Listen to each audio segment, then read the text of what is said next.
Every culture has its own creation story. And what's the one for China? Hi, welcome to another episode of Untold Stories Behind Chinese Idioms. The Chinese idiom we're going to talk about today is Pan Gu Kai Tian.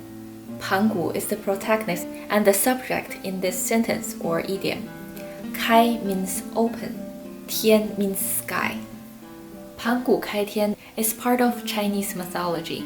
The earliest record of Pan Gu Kai Tian was from 220 to 280. That was the end of Han Dynasty when China was split into three kingdoms. The story of Pan Gu Kai Tian was found in a book called San Wu Li Ji. The author was called Xu Zheng.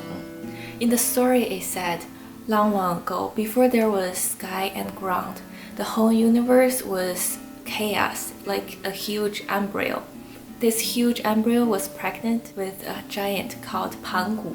In the chaotic universe, Pan Gu was asleep for over 18,000 years. And one day he woke up. He saw everywhere was so dark, and he wielded an axe. We don't know where he got that axe, but he wielded it around him and slashed the world in half. From that moment, the light substance started floating up, and the heavier substance started sinking down. That's how we got the sky and the ground.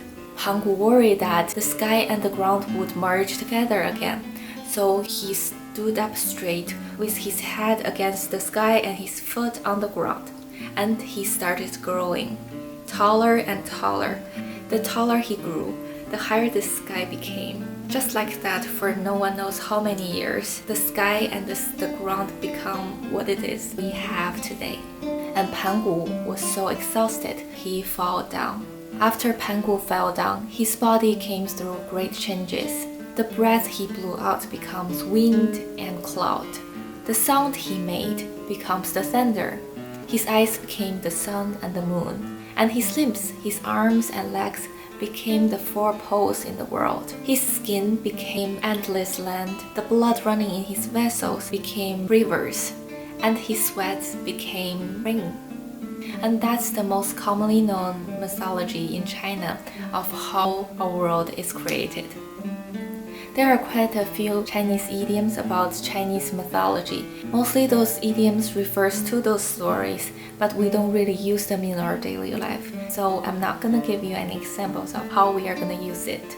If you enjoy stories like this, if you are interested in knowing more about Chinese mythology and Chinese idioms about them, click below to like and subscribe. Thank you for listening to the end. Bye! See you next time.